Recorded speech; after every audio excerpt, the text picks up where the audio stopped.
Bienvenidos todos y todas a nuestro quinto capítulo de Compe de Colombia. También tengan la capacidad de construir y no de trabarle el camino de progreso que se quiere desarrollar. Porque esa Colombia con P mayúscula. Hola, ¿qué tal Alejo? Y a los que nos escuchan, sean bienvenidos a este nuevo capítulo que sacamos ya en más de 100 días de cuarentena, que la verdad ha sido algo dura para las familias colombianas. Pero bueno, Alejo, ¿cómo vas? Bien, Cami, como tú lo dijiste, ya este es nuestro quinto capítulo. La verdad no creí que llegáramos tan lejos, pero bueno, acá seguimos con más contenido para este podcast. Antes de comentarles sobre qué será el capítulo de hoy, queremos recordarles seguirnos en nuestras redes, en Spotify, en YouTube, en Instagram, como @CompeDeColombia. Y no olviden seguir a nuestros amigos del Chapín también, con quienes nos reinventamos. Correcto, Cami, este capítulo viene con P de peligroso. Nosotros no podíamos dejar pasar el drama que estamos viviendo de las clases virtuales y la posible presencialidad que plantea el gobierno nacional, tema que nos ha dejado memes y risas. Pero bueno, sabemos que esto pues esconde detrás varios problemas, no solo para los estudiantes, sino para los profesores. Y así que acompáñenos en esta primera sección que viene con P de preámbulo y luego vendremos con otras dos secciones.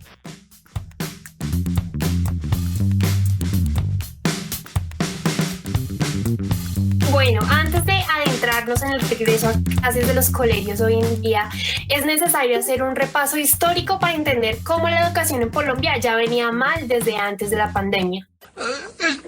Estamos perdidos, estamos perdirijillos.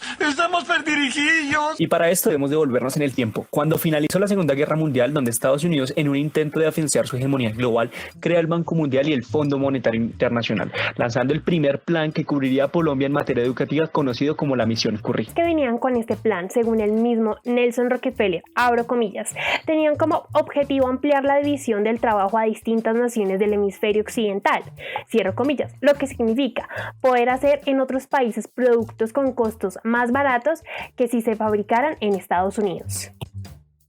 Es decir, las decisiones en materia educativa que traía este plan gringo tenían un objetivo económico funcional a sus intereses. ¡Qué novedad! Pero se preguntarán, ¿qué tiene que ver esto con la educación? Oye, despacio, cerebrito. Pues la relación es enorme. Este plan trajo la creación de distintos colegios INEM e institutos agropecuarios ITA, creados no para el desarrollo de Colombia a través de la educación, sino para preparar a los y las jóvenes para el mercado laboral que Estados Unidos podría ofrecer. Esto es bastante grave, Alejo. Pero lo más grave de todo es que los gobiernos del Frente Nacional, no muy distintos a los de hoy, eran conscientes de eso y lo permitían. A Estados Unidos no le convenía que la mano de obra colombiana se cualificara en torno a sus tareas, como ya lo explicamos. Así que realizaba ciertas inversiones educativas en el país para tal fin. Eso explica el incremento en las tasas de escolaridad de ese entonces, que precisamente se verían disminuidas por los mismos Estados Unidos, ya que el pago de la deuda con ellos y algunos países de Latinoamérica hacían imposible la inversión en educación. Como lo estamos contando, pareciera que la educación en Colombia nunca ha ido bien. Pues bien, toda esta serie de medidas que hemos explicado se han aplicado bajo el mismo concepto llamado neoliberalismo. Sin entrar mucho en detalle de este complicado concepto, uno de sus principios es el de descentralizar las responsabilidades que tiene el Estado, como la educación.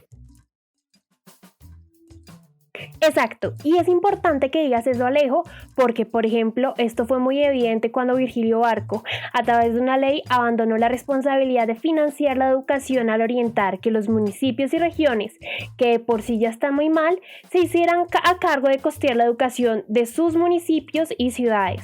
Además, debido a recomendaciones del Banco Mundial, quita recursos en secundaria de educación superior y solo financia educación primaria. Esto porque, según los gringos, el gasto de los demás niveles de educación era excesivo. Mejor dicho, Cami, en este punto estoy comenzando a pensar que los colegios vuelvan a clases presenciales en medio de una pandemia es lo menos peor que ha vivido la educación en Colombia. Pero hablando en serio, la historia de la educación en Colombia sería una historia muy triste, de no ser porque aún hay gente que lucha y pelea contra este tipo de injusticias y son motor de las grandes reformas sociales que ha vivido el país. Hablamos de estudiantes y también ahí, Cami, entran los profesores. Y es que contra esta serie de medidas tan lesivas para la educación, los estudiantes y los profesores se han levantado aguantado y han peleado, logrando grandes avances como la Ley General de Educación, que a nuestros ojos ha sido la única reforma del servicio de los colombianos, estableciendo la autonomía escolar y, entre otras cosas, la financiación estatal progresiva a través de los impuestos corrientes de la nación, que para no enredarnos significa que a medida que el país crezca económicamente habrán más ingresos para la educación. Exacto, Cami, y creo que ha sido uno de los más grandes triunfos de la educación en este país. Sin embargo, no olvidemos que estamos en Colombia y aquí todo pasa. Después de una dura crisis económica causada por la apertura económica, gobiernos como los de Pastrana, Uribe y Santos decidieron combatir el neoliberalismo con más neoliberalismo, recortando recursos a la educación a través del Sistema General de Participaciones, lo que significa que los recursos ya no están atados al crecimiento económico del país, sino a la voluntad política de los gobiernos.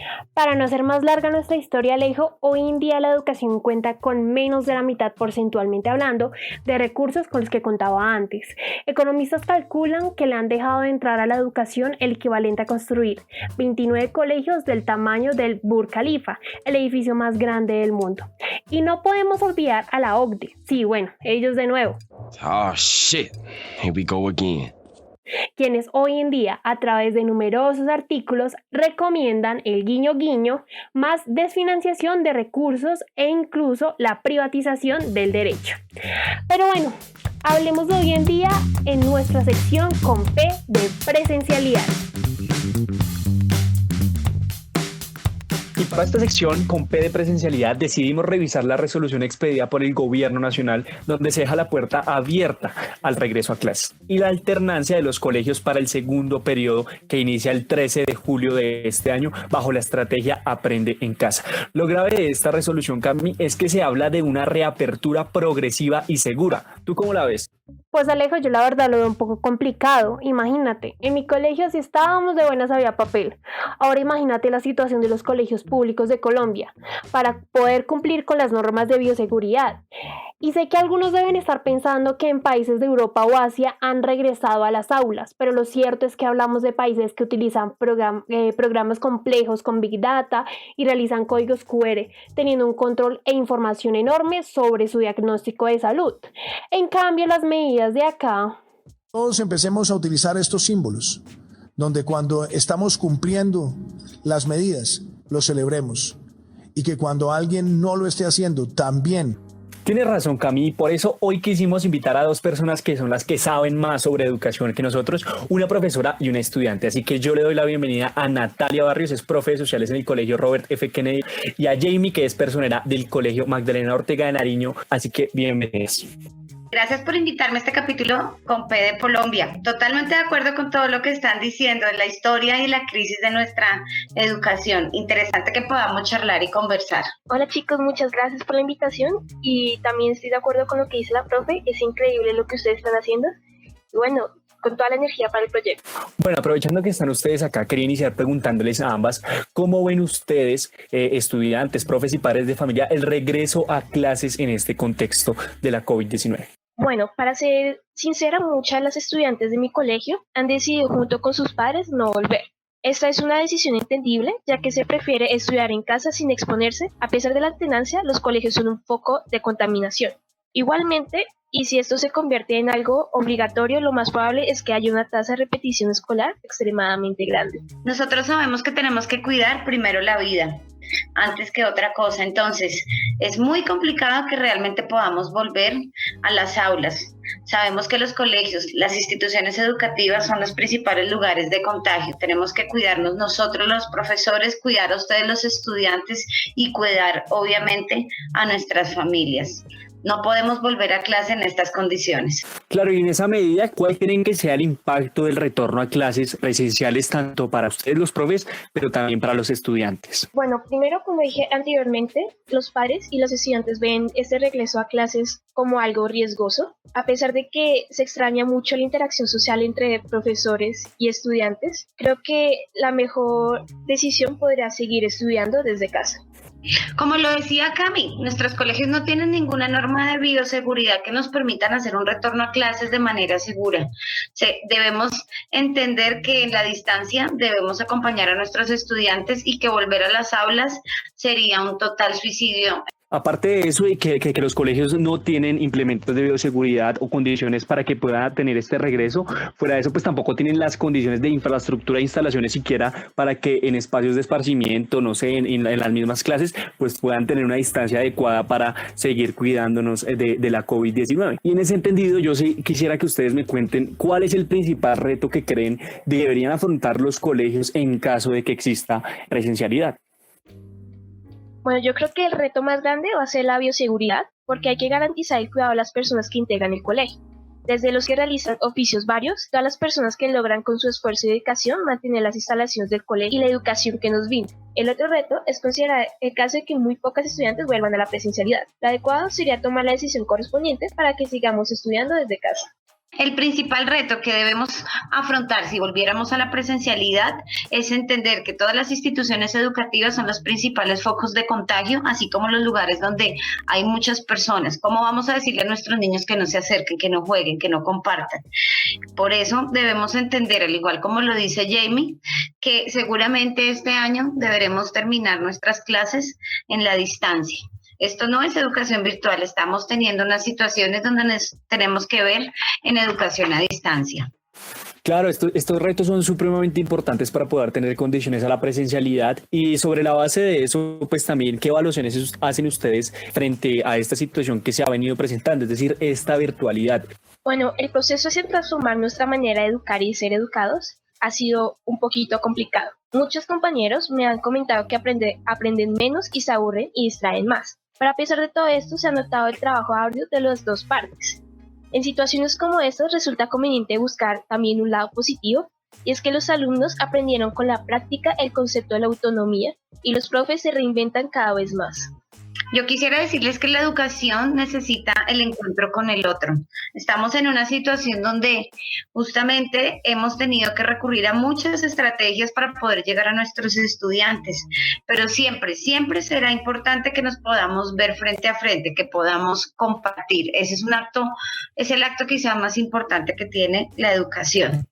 Entonces, no estamos en educación virtual, estamos en educación a distancia, y esto también permite ver muchas desigualdades en esa Colombia, donde muchos de nuestros estudiantes no tienen el acceso y los recursos para adquirir un computador, tener un celular y de esta manera poder presentar todas sus actividades en el colegio. Es muy triste esa desigualdad que vemos en los colegios, en las zonas rurales y en todo nuestro país a partir de esta crisis. Claro, y además súper importante que en los procesos de formación, igual que tienen todos los jóvenes de este país, tanto en los colegios como en las universidades, pues puedan tener la oportunidad de lo que dicen cara a cara, de tener estas experiencias que complementan formación educativa, pero pues la virtualidad pues ha sido la salida más rápida para esto, y hay que saberla llevar siempre y cuando no existan condiciones para el regreso a clases con presencialidad.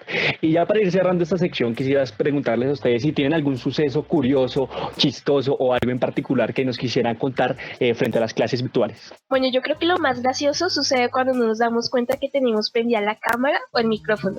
Tengo compañeras que se les ha escuchado cantar hasta sus alegos para no hacer mandados. Bueno, en mi caso y sugerencia, cuando se quedan algunos y se conectan dormidos. He terminado mi clase y siguen conectados después de que ya todo el mundo se ha ido de la clase. No vayan a hacer eso, por favor. Bueno, entonces muy bien, muchas gracias por acompañarnos en este espacio. Ojalá pues todo mejore y estas clases virtuales puedan cualificarse cada vez más, y muchísimas gracias a ustedes otra vez por acompañarnos. Vale, muchísimas gracias por la invitación.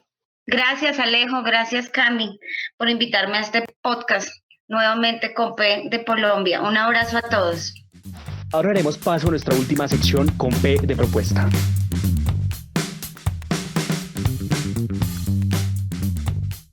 Bueno, a diferencia de otros programas, nosotros nos declaramos abiertamente como un podcast con una posición, y para esto hemos invitado a Melissa, que hablará sobre la propuesta. Gracias, Cami. Y bueno, escuchaba cómo hablaban sobre, como decía Alejo hace un rato, la historia triste de la educación, y destaca algunos problemas concretos, como por ejemplo el déficit para las aulas, el muy lejano paso a la jornada única, el atraso en infraestructura escolar, la falta de implementación de la virtualidad, y bueno, también hay que hablar de la educación rural, ¿no? Algo anda mal. Exacto. A veces se omite esta discusión y no hay que pasar por alto la alta desigualdad entre la educación rural y la educación urbana. Pues todos estos problemas, Cami, tienen algo en común y es que esta y muchas otras problemáticas se hubieran podido enfrentar con dinero. El acceso a la virtualidad, por ejemplo, y muchos otros más. Tienes razón, y pues es un poco desalentador recordar la cifra del dinero que le ha dejado de entrar a la educación debido a las reformas neoliberales. Sí, hace una falta enorme. No deberíamos estar discutiendo la presencialidad en las clases en un país donde los doctores y científicos con cifras y datos explican por qué lo mejor es quedarnos en casa. Y digo que no deberíamos discutirlo porque a todas luces pues esto pareciera obvio. Yo soy testiga del drama de las clases virtuales. También me ha pasado lo del micrófono abierto sin darme cuenta. Pero la virtualidad misma en un país con mayor inversión en educación no debería ser un reto como lo vivimos hoy en Colombia. Totalmente cierto, Melissa. Y así como FECODE y los estudiantes dieron ejemplo de movilización logrando algunas victorias, hoy no podemos ser inferiores pues a este reto. Precisamente, Cami, los esfuerzos y agitaciones en pro de conseguir una educación que de verdad sea un derecho y que, como lo hablamos en el capítulo pasado, no sea un privilegio, una educación científica, democrática y que a diferencia del plan Curry, sea al servicio y desarrollo de los colombianos. Sí, es Melissa, yo creo que me quedo con esta última reflexión sobre la importancia de la educación científica, democrática y para todos y todas las colombianas.